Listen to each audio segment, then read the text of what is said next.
Bine ați venit, dragilor din Zodia Gemeni, oriunde v-ați afla în această lume. Ca de fiecare dată sunt încântată să vă am alături la o nouă lectură pentru perioada 27 aprilie până pe 3 mai. Așa că, dragilor, toți cei care aveți nu doar soarele, ci și luna, Venus sau poate ascendentul în Zodia Gemeni, această lectură este de asemenea și pentru voi. Ca de fiecare dată, nu uitați, este totuși o lectură general colectivă, așa că vă rog să luați decât ceea ce va rezona cu voi.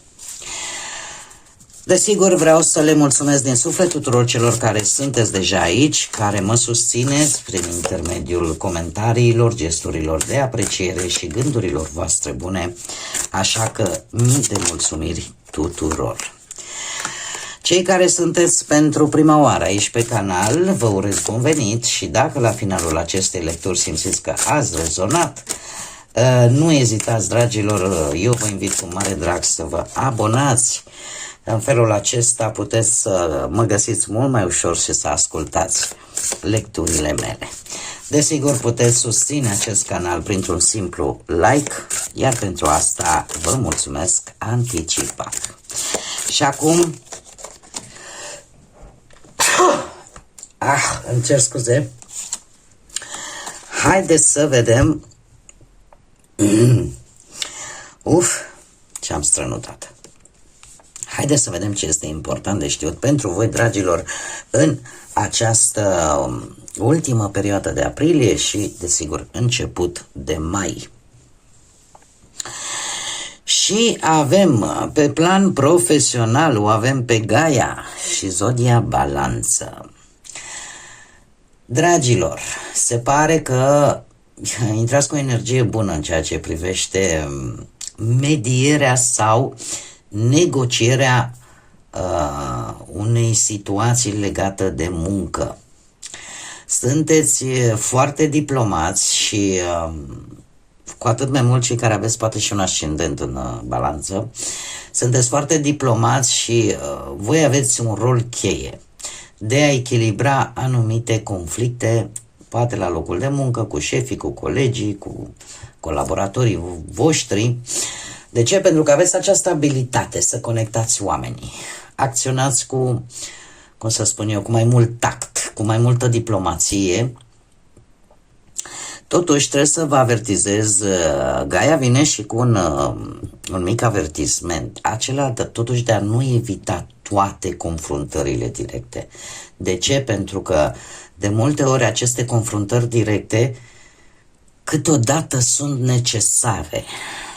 Da? Asta, a încerca să mediezi anumite conflicte este un lucru bun, dar asta nu înseamnă că atunci când se încalcă anumite reguli vitale, să nu acționați. În ideea de prefer să nu am scandal, e posibil de fapt, fără să vă dați seama, să aprobați un comportament nu tocmai ortodox, să spunem așa, din partea altor persoane. În ceea ce privește munca, da? Tot ce ține de partea asta a vieții. Pe partea bănuților. Pe partea bănuților este foarte, foarte interesant. De ce? Pentru că în mare parte bănuții puteți obține prin ceva creativ, nu știu, ori printr-un hobby, ori prin muzică, artă, nu știu, în general activități de-astea emoționale, creative, sau chiar puteți obține bănuți dintr-o acțiune de sprijin. Aș putea, o să vedem ce ne spune și tarotul, nu este neapărat o stabilitate financiară, este destul de fluctuantă, nu este ceva foarte stabil. Dar aici foarte bine se pot regăsi cei care au această veleitate, cum să spun eu, sunt preocupați de domeniul ăsta creativ al artei, indiferent ce fel de artă despre ce fel de artă vorbim, fie ea pictură, sculptură, cântat, nu știu. Tot ce ține de acest lucru, da, în această săptămână puteți, uite, chiar și cei care mai fac cântări, da, de te miri pe unde. De aici, da, se pot obține ceva bănuți, așa, per general, e ceva, cum să spun, care poate veni sau nu. Dar nu mi apare o energie stabilă, de un venit stabil. Pentru cei care sunteți într-un cuplu, într-o relație, aici lucrurile, să știți că sunt foarte surprinzătoare. De ce? Avem masca. Avem pe Mercur, Uranus, Capricorn, Vărsător, da? Ce-mi indică asta? Că sunt niște adevăruri ascunse, care pot ieși la suprafață. Asta ar fi una. Pe de altă parte, voi vă veți, nu știu, poate vă veți schimba oarecum percepția asupra partenerului. Cereți niște clarificări într-un mod foarte brusc, ce poate duce la o redefinire a propriei voastre relații. E ca și cum o imagine cade. Simți ceva. Ceva nu mai poate fi ascuns sau poate controlat. E vorba de un adevăr neașteptat care va întrerupe orice aparență folosită până acum. E ca și cum ai zice, o imagine falsă se rupe, apare într-adevăr o eliberare, dar în același timp apare și o redefinire a relației. Cei care sunteți singurei, voi simțiți nevoia să mărturisiți simțămintele voastre vis-a-vis de o energie, de o persoană. Simțiți ceva, cum să spun eu,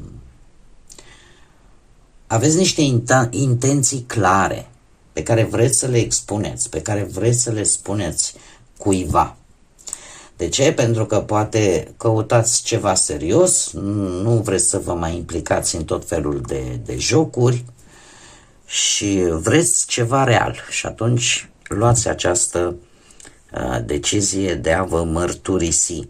Ca și zodii, aici avem principal Balanță, Rac, foarte mult Capricorn și Vărsător. Bun, haideți să vedem ce ne spune și tarotul. Ce vine pentru dragii mei din Gemeni în perioada 27 aprilie-3 mai. Deja voi începe să pregătesc lecturile generale pentru mai, așa că cei care mă urmăriți, fiți pe fază. Haideți să vedem cum se clarifică aceste energii.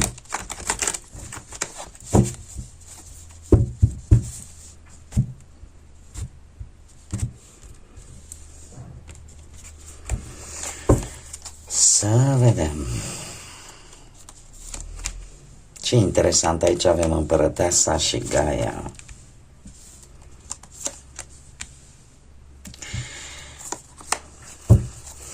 Bun, haideți să o luăm cu începutul. Cum am spus, pe partea profesională avem Împărăteasa Zodia Taur, poate să vă spună ceva. Și aici avem încă o dată zodii de apă. Rac, Pești sau poate chiar Scorpion. Asta așa referitor la zodie. Acum, haideți să trecem la treabă. Am văzut Gaia care, cum am mai spus, ne vorbește de o energie bună, faptul că sunteți diplomați, încercați să acționați cu tact la locul de muncă, să nu creați, să aplanați anumite conflicte și nu să le creați. Pe de altă parte, Împărăteasa îmi vorbește de faptul că vreți să ajutați și pe ceilalți sau pe cineva în ceea ce privește munca. sunteți mult mai organizați, mult mai planificați, sau cel puțin vă planificați munca astfel încât să fie, cum să spun, să se susțină pe termen lung.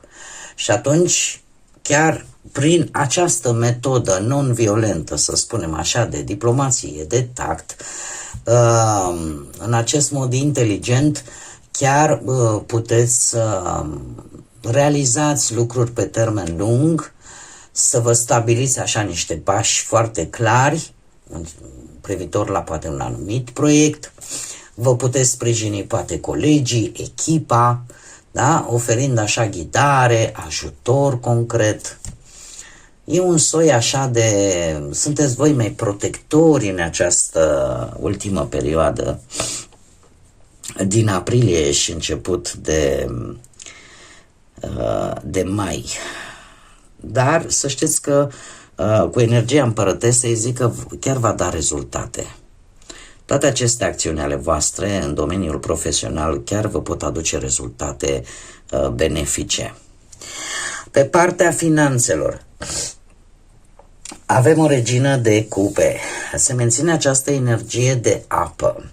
Ce înseamnă asta? Asta înseamnă că într-adevăr, creativitatea voastră, imaginația voastră este la cote maxime, cu atât mai mult cu cât poate unii dintre voi chiar aveți un ascendent în zodii de apă, cu predilecție rac, dar și pentru cei care aveți poate ascendent în pești sau în scorpion, sunteți într-o săptămână în care pe partea banilor chiar puteți avea anumite câștiguri, dar cum am mai spus, cu predilecție pentru cei care fac aceste activități legate de artă, de creativitate, de servicii de consiliere, poate, de educație, de ce nu,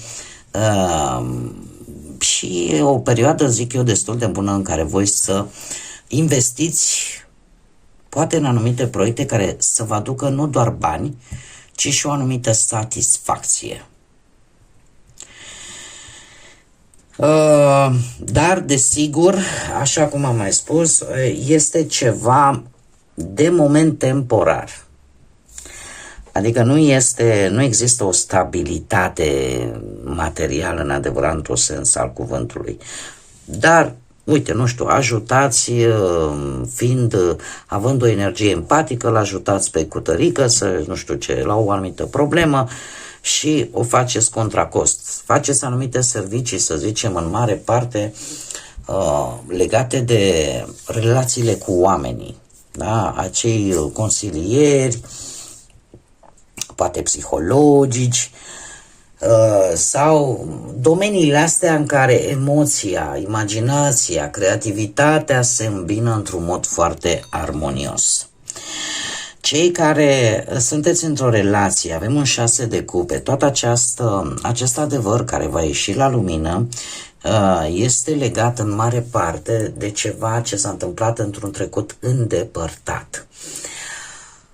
Putem vorbi de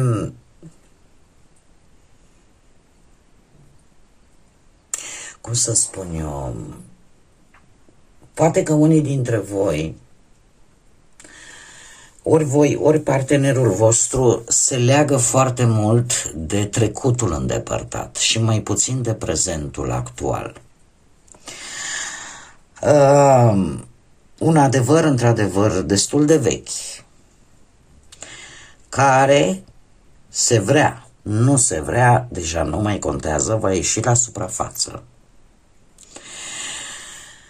Ce vreau să spun, acest 6 de cupe, lăsând la o parte ideea că, domne, iese acest adevăr la suprafață, dar această carte vine și cu o altfel de energie. De ce? Pentru că vă poate reconecta, dacă există, desigur, dorința asta, dar vă poate reconecta la momentele alea speciale care a creat în primă fază legătura voastră emoțională. Dar asta numai dacă există această dorință. dacă se vrea acest lucru. Tocmai de aceea se redefinește un pic relația voastră. Dar este ceva necesar. Este ceva necesar.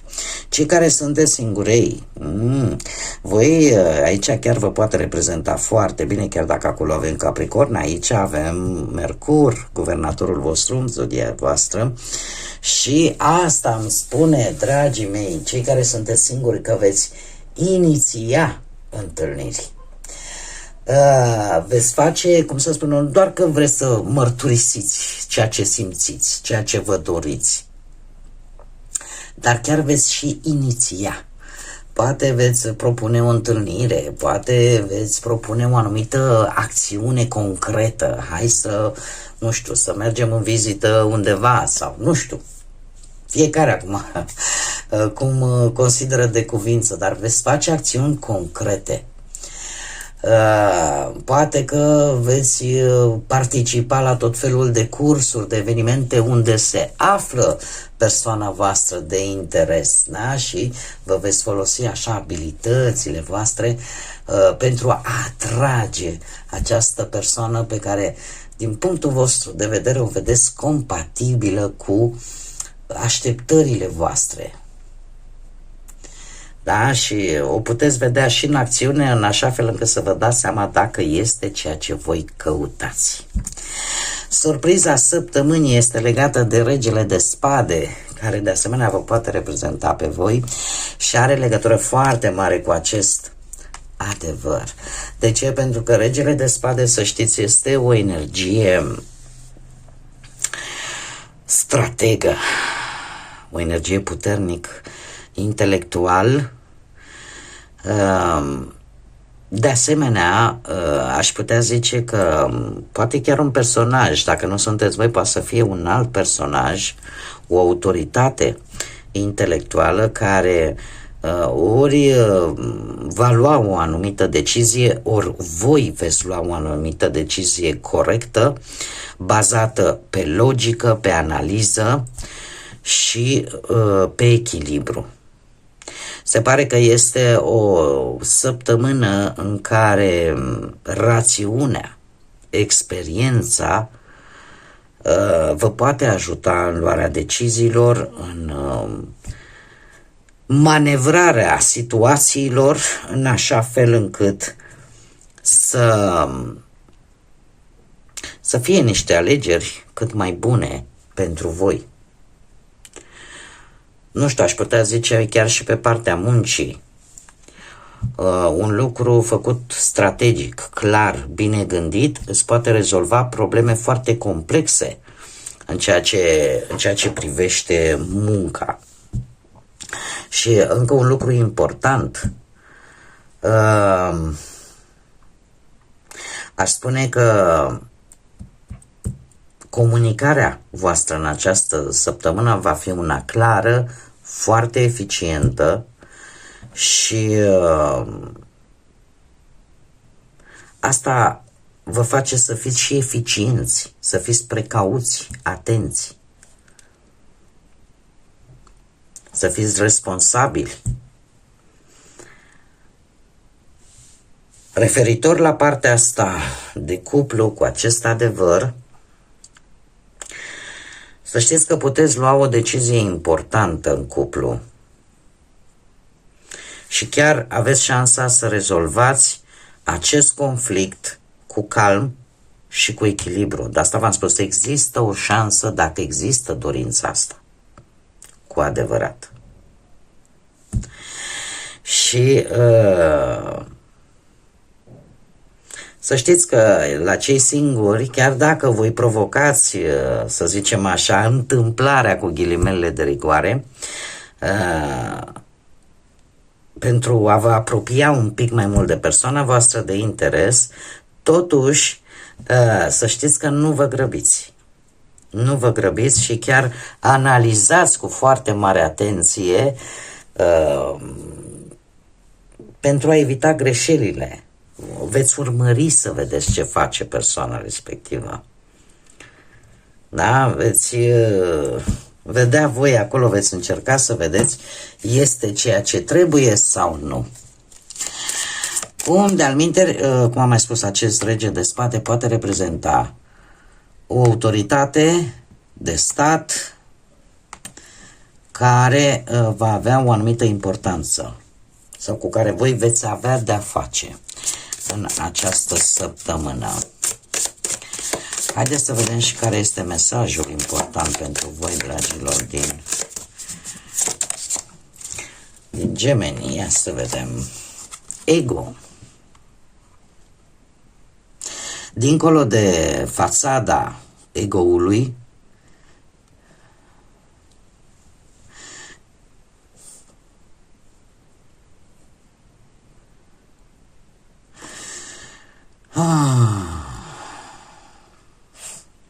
deci dincolo de fațada mândriei, ca să-i spun așa, și dincolo de minciuni sau de minciună, există adevăratul caracter. Și aici îmi vorbește de aroganță, mândrie și vanitate. Cred că putem vorbi aici de o situație în care încercați poate să afișați sau cineva încearcă să afișeze, dacă nu sunteți voi, poate este cineva cunoscut vouă sau de o anumită importanță pentru voi, cineva care aparent prezintă o anumită față, dar în interior există adevăratul caracter. Este ca o minciună frumoasă afișată,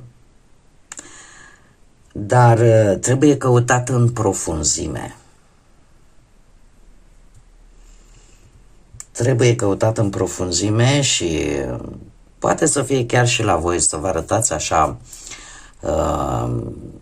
nu am nimic, sunt ok, uite, vezi, mă descurc și aici, chiar puteți să dați așa un pic în extrem, dar trebuie să vă regăsiți pe voi și adevăratul vostru caracter. Să nu creați false impresii, cum de-al minteri să nu cădeți voi în niște false impresii vis-a-vis de cineva.